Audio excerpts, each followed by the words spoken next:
Chapter 45. Kaka Sahib's doubt and Anand Rao's vision wouldn't plank Baba's bedstead and not Bhagat's. Preliminary. We have described in the last 3 chapters Baba's passing away.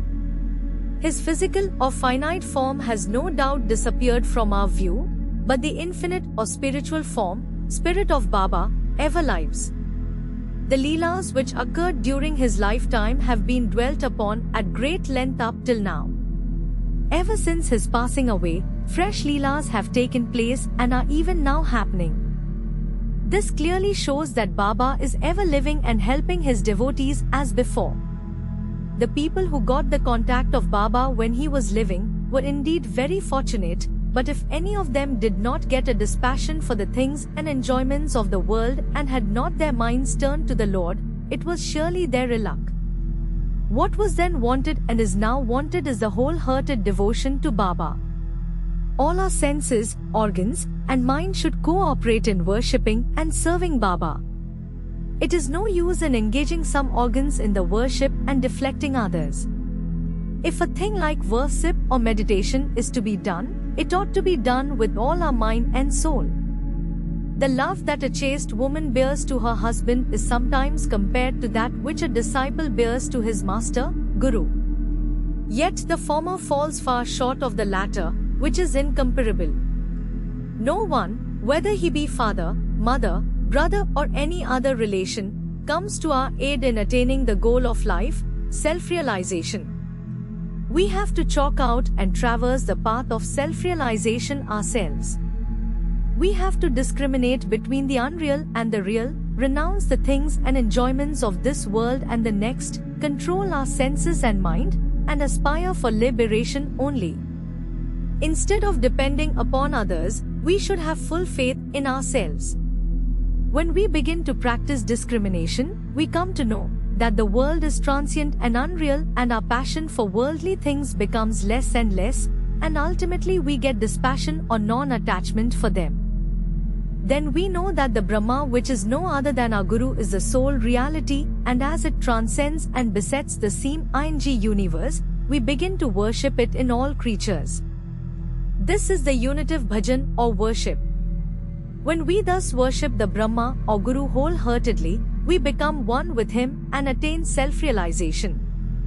In short, always chanting the name of the Guru and meditating on him enables us to see him in all beings and confers eternal bliss on us. The following story will illustrate this. Kaka Sahib's doubt and Anand Rao's vision. It is well known that Sai Baba had enjoined Kaka Sahib Dikshit to read daily 2 works of Sri Eknath, 1. Bhagvat and 2. Bhavartha Ramayan. Kaka Sahib read these daily while Baba was living, and he followed the practice even after Baba's passing away. Once in Kaka Mahajani's house in Chopti, Bombay, Kaka Sahib was reading Eknathi Bhagvat in the morning. Madhvarao Deshpande alias Shama and Kaka Mahajani were then present and listened attentively to the portion read, viz. The 2nd chapter, 11th skanda of the book. Therein the 9 Nathas or Siddhas of the Rishbha family, viz. Kavi, Hari, Antariksh, Prabuddha, Pippalayan, Avirhotra, Drimil, Chamas and Karbhajan expounded the principles of the Bhagavad Dharma to King Janak. The latter asked all the 9 Nathas most important questions and each of them answered them satisfactorily. The first, i.e., Kavi explained what is Bhagavad Dharma, Hari, the characteristics of a Bhakta, devotee, Antariksh, what is Maya, Prabuddha, how to cross Maya, Pippalayan, what is Parabrahma, Avirhotra, what is Karma, Drimil, the incarnations of God and their deeds, Chamas, how a non-devotee fares after death. Karbhajan, the different modes of worship of God in different ages. The substance of all the exposition was that in this Kali age, the only means of liberation was the remembrance of Hari's, Lord's, or Guru's feet. After the reading was over, Kaka Sahib said in a despondent tone to Madhvarao and others, "Wonderful is the discourse of the 9 Nathas on bhakti or devotion. But at the same time, how difficult it is to put it into practice. The Nathas were perfect, But is it possible for fools like us to attain the devotion as delineated by them? We won't get it even after several births, then how are we to get salvation? It seems that there is no hope for us. Madhvarao did not like this pessimistic attitude of Kaka Sahib. He said, "Is a pity that one who by his good luck got such a jewel, Guru, as Baba, should cry out so disparagingly. If he has unwavering faith in Baba, why should he feel restless? The bhakti of the Nathas may be strong and powerful, but is not ours loving and affectionate? And has not Baba told us authoritatively that remembering and chanting Hari's and Guru's name confers salvation? Then where is the cause for fear and anxiety?" Kaka Sahib was not satisfied with Madhvarao's explanation. He continued to be anxious and restless the whole day, thinking and brooding over how to get the powerful bhakti of the Nathas. Next morning, the following miracle took place. Anandrao Pakhre came there in search of Madhvarao. The reading of the Bhagavad was then going on. Mr. Pakhre sat near Madhvarao and was whispering something to him. He was mentioning in low tone his dream vision. As there was some interruption in the reading by this whispering, Kaka Sahib stopped the reading and asked Madhvarao what the matter was. The latter said, "You expressed your doubt, now here is the explanation of it." Here Mr. Pakhre's vision which Baba gave him, explaining the characteristic of saving devotion and showing that the devotion in the form of bow to, or worship of, Guru's feet is sufficient. All were anxious to hear the vision, especially Kaka Sahib. At their suggestion, Mr. Pakhre began to relate the vision as follows. "I was standing in a deep sea in waist deep water. There I saw Sai Baba all of a sudden. He was sitting on a beautiful throne studded with diamonds, with his feet in water. I was most pleased and satisfied with the form of Baba. The vision was so realistic that I never thought that it was a dream." Curiously enough, Madhvarao was also standing there. He said to me feelingly, "Anandarao, fall at Baba's feet." I rejoined, "Also wish to do so, but his feet are in water, how can I place my head on them? I am helpless." Hearing this, he said to Baba, "Deva, take out your feet which are under water." Then Baba immediately took out his feet. I caught them without delay and bowed to them. On seeing this, Baba blessed me, saying, "Go now, you will attain your welfare, there is no cause for fear and anxiety." He also added, "Give a silk-bordered dhotar to my Shama, you will profit thereby." In compliance with Baba's order, Mr. Pakhre brought the dhotar and requested Kaka Sahib to hand it over to Madhvarao, but the latter refused to accept it, saying that unless Baba gave a hint or suggestion for acceptance, he would not accept it.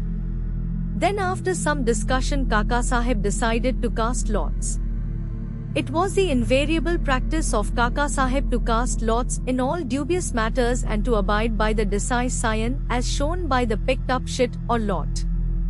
In this particular case, two chits, on one of which was written, to accept, and on another, to reject, were placed at the feet of Baba's picture, and an infant was asked to pick one of them.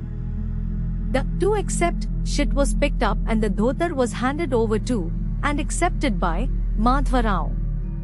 In this way both Anandarao and Madhvarao were satisfied and Kaka Sahib's difficulty was solved.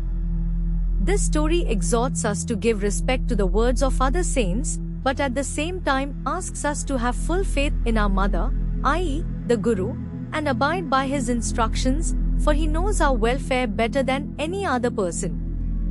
Carve out on your heart the following words of Baba: "Are innumerable saints in this world, but our Father, Guru, is the Father, real Guru."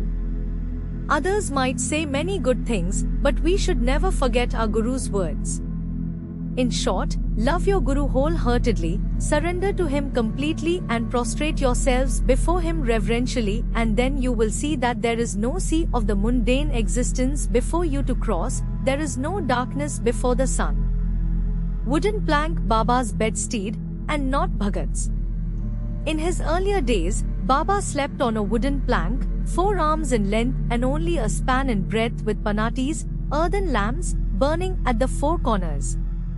Later on he broke the plank into pieces and threw it away. White chapter 10. Once Baba was describing the greatness or importance of this plank to Kaka Sahib. Hearing this, the latter said to Baba, "You still love the wooden plank?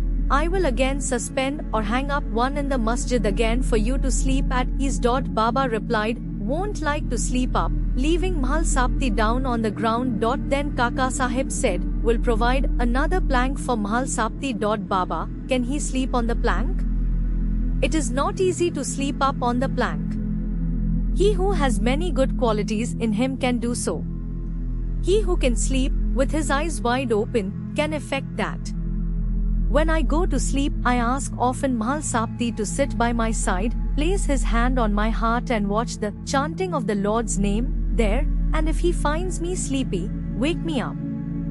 He can't do even this. He himself gets drowsy and begins to nod his head. When I feel his hand heavy as a stone on my heart and cry out, 'Oh Bhagat,' he moves and opens his eyes. How can he, who can't sit and sleep well on the ground and whose asana, posture, is not steady and who is a slave to sleep, sleep high up on a plank?" On many other occasions Baba said, out of love for his devotees, what, whether good or bad, is ours, is with us, and what is another's is with him. Bow to Sri Sai, peace be to all.